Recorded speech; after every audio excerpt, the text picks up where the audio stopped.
শুরুতেই যে খবরের দিকে নজর রাখবো, আগামীকাল দ্বিতীয় দফার যে ভোট, উত্তরবঙ্গের 3 কেন্দ্রে ভোট। দার্জিলিং, রায়গঞ্জ, বালুরঘাটে ভোট রয়েছে। 3 কেন্দ্রে 272 কোম্পানি কেন্দ্রীয় বাহিনী মোতায়েন। সকাল 7টা থেকে সন্ধে 6টা পর্যন্ত ভোট। এই ভোটে অশান্তি রুখতে কড়া পদক্ষেপ নিয়েছে কমিশন। আর 3 জেলার ডিসিআরসিতে এই মুহূর্তে চরমে রয়েছে ব্যস্ততা। বালুরঘাট থেকে আমাদের সঙ্গে রয়েছেন প্রতিনিধি অনুপ সান্যাল, রায়গঞ্জ থেকে রয়েছেন অমিত এবং শিলিগুড়ি থেকে রয়েছেন প্রতিনিধি পার্থ। আমরা প্রথমেই যাব বালুরঘাটে অনুপের কাছে। অনুপ, হাই ভোল্টেজ কেন্দ্র অবশ্যই এই বালুরঘাট, এবং তার মধ্যে এই গরম পড়েছে, কতটা পদক্ষেপ নিয়েছে, কতটা এই মুহূর্তের ব্যস্ততা কতটা রয়েছে?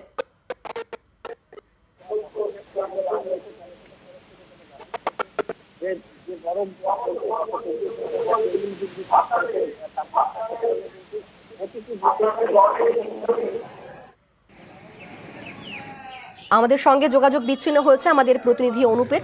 বালুরঘাটের এই মুহূর্তে কিন্তু চরমে উঠেছে ব্যস্ততা, ডিসিআরসিতে চরমে রয়েছে ব্যস্ততা এবং ইভিএম সরঞ্জাম নিয়ে বুথমুখী হয়েছেন ভোট কর্মীরা। একই দাবদাহ চলছে গোটা দক্ষিণবঙ্গে, তারই মধ্যে ভোট রয়েছে। সব মিলিয়ে যাতে কোনো অসুবিধা না হয় তার জন্য সমস্ত পদক্ষেপ নিয়েছে নির্বাচন কমিশন। আমাদের সঙ্গে রয়েছেন প্রতিনিধি অনুপ, এই মুহূর্তের কতটা ব্যস্ততা একবার জানতে চাইবো তোমার থেকে।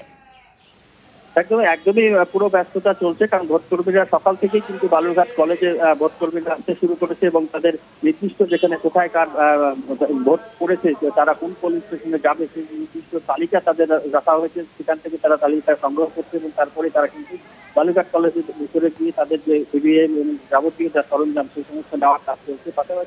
বালুরঘাটের পাশাপাশি বুনিয়াদপুর কলেজে ডিসিআরসির কাজ চলছে। সেখানে কৃষ্ণমন্ডি এবং হরিরামপুর দুটি বিধানসভা কেন্দ্রের যারা ভোটকর্মী রয়েছে তারা সেখান থেকে তাদের সমস্যা নিয়ে তারা বুথমুখী হবে।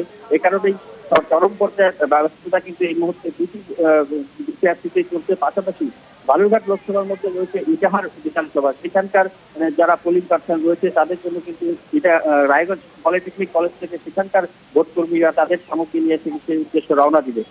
এই মুহূর্তে কিন্তু চরম ব্যস্ত চলছে তাপপ্রবাহ যেমন পাশাপাশি রয়েছে, সে কারণে কিন্তু সবদিক নজর রাখছে কমিশন, যাতে পর্যাপ্ত পরিমাণ পানীয় জল এবং শেডের ব্যবস্থা করা, সব রকম ব্যবস্থা নিয়েছে কমিশন। আপাতত ধন্যবাদ অনুপ তোমাকে। আমরা বালুরঘাটের ছবি দেখলাম, এবার চলে যাব রায়গঞ্জে।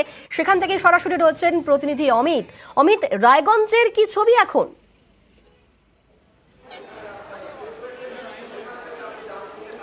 একেবারে দেখো, আজকে সকাল থেকেই ভোট কর্মী যারা রয়েছেন, আগামীকাল যারা ভোটের কাজ করবেন তারা কিন্তু আসতে শুরু করেছেন ডিসিআরসি সেন্টার, অর্থাৎ রায়গঞ্জে পলিটেকনিক কলেজ। এখানে রায়গঞ্জ লোকসভা কেন্দ্রের অন্তর্গত 4টি বিধানসভার যারা ভোট কর্মী রয়েছেন তারা এখান থেকে এসে ইভিএম, ভিভিপ্যাট এবং নির্বাচনের জন্য প্রয়োজনীয় যে সামগ্রী রয়েছে, মেডিকেল কিট রয়েছে, তা কিন্তু সংগ্রহ করছেন।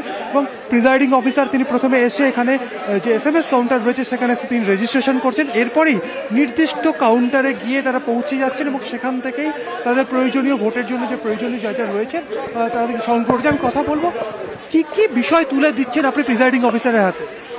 কি ডকুমেন্ট দিচ্ছি, কি কি বিষয় কি কি তুলে দেওয়া হচ্ছে প্রিজাইডিং অফিসারের হাতে? দেবো আমরা, ভিভিপ্যাট দেবো আর ফর্ম দেবো, যতগুলো ফর্ম আমাদের আছে সবগুলো ফর্ম দেবো। ফর্মের বিভিন্ন খাম আছে, বিভিন্ন খামে সেগুলোকে প্রিজার্ভ করা আছে, সেই খামগুলো দেবো আমরা। প্রচন্ড গরম পড়েছে, গরমের কথা মাথায় রেখে মেডিকেল কিটে কি কি থাকছে? মেডিকেল টিম আছে আমাদের, বাইরে মেডিকেল টিম আছে। যারা কেউ অসুবিধে হলে, অসুস্থ হলে মেডিকেল টিমে যোগাযোগ করলে মেডিকেল টিম দেবে, ব্যবস্থা নেবে।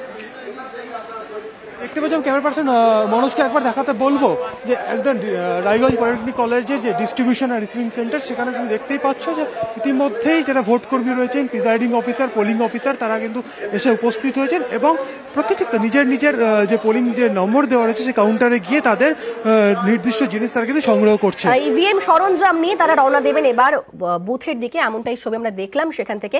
অপরদিকে শিলিগুড়ি, দার্জিলিং এ ভোট, শিলিগুড়িতে রয়েছেন প্রতিনিধি পার্থ জানতে যাবে পার্থর কাছে। পার্থ, শিলিগুড়িতে অনেক দুর্গম কেন্দ্রগুলো রয়েছে, সেখানে ভোট কর্মীরা কিভাবে পৌঁছচ্ছেন, কতটা ব্যস্ততা?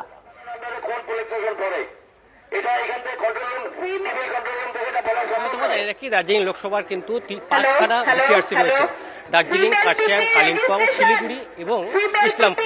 অর্থাৎ দার্জিলিং পাহাড়ের যে বুথগুলি রয়েছে সেখান থেকে দার্জিলিং ডিসিআরসি থেকে যাচ্ছে কার্শিয়াংয়ের জন্য কার্শিয়াং সাব ডিভিশনের জন্য কার্শিয়াং এবং কালিম্পং জেলার জন্য কালিম্পং সাব ডিভিশন কালিম্পং জেলার ডিসিআরসি থেকে যাচ্ছে।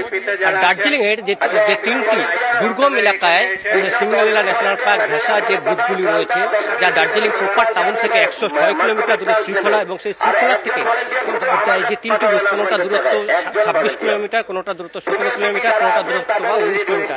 গতকালই এই 3 দুর্গম পাহাড়ি বুথের জন্য কিন্তু রওনা হয় দার্জিলিং ডিসিআরসি থেকে ভোট কর্মীরা, এবং আজ সকালে সেই শৃঙ্খলার যে ক্যাম্প, সেই ক্যাম্প থেকে কিন্তু ভোট কর্মীরা কিছুটা পথ যেখানে তাদের হেঁটে যেতে হবে, সেখানে কিন্তু রয়েছে খচ্চর, এবং খচ্চরের পিঠে সেই ইভিএম নিয়ে সেই খচ্চর রওনা হয়েছে, সেই দুর্গম আঁকাবাঁকা পাহাড়ি পথ ধরে উঠছে, আবার কোথাও বা কুলিয়ে রাখা হয়েছে।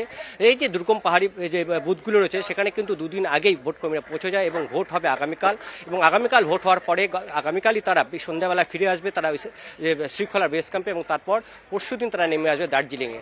এতে হলো পাহাড়ের চিত্র। আমি যেখানে দাঁড়িয়েছি শিলিগুড়িতে, এই শিলিগুড়ির যে ডিসিআরসি শিলিগুড়ি কলেজে করা হয়েছে, এখানকার মূলত এই ডিসিআরসি থেকে সমতলে যে 4টি রয়েছে, 4টি ব্লক রয়েছে, অর্থাৎ শিলিগুড়ি, মাটিগাড়া, নকশালবাড়ি, ফাঁসিদাওয়া এবং খড়িবাড়ি, এই 4টি ব্লকে কিন্তু এই শিলিগুড়ি থেকে যাবে, শিলিগুড়ি ডিসিআরসি থেকে ভোট কর্মীরা যাবে। ইতিমধ্যে আমরা সকাল থেকে দেখছি ভোট কর্মীদের ব্যস্ততা একেবারে রয়েছে চূড়ান্ত, কেননা ভোট কর্মীরা ধীরে ধীরে আসতে শুরু করেন। যেহেতু সমতলের বিভিন্ন বুথে এখানে যাবে, এখনও ইভিএম তুলে দেওয়া হয়নি ভোট কর্মীদের হাতে, এবং কিছুক্ষণের মধ্যেই ভোট কর্মীদের হাতে ইভিএম তুলে দেওয়া হবে, এবং তারা সেই ইভিএম একবার করে টেস্ট করে নেবে এখানেই, কোনো রকম টেকনিক্যাল কোনো রকম ত্রুটি রয়েছে কিনা সেসব দিক খতিয়ে দেখবে।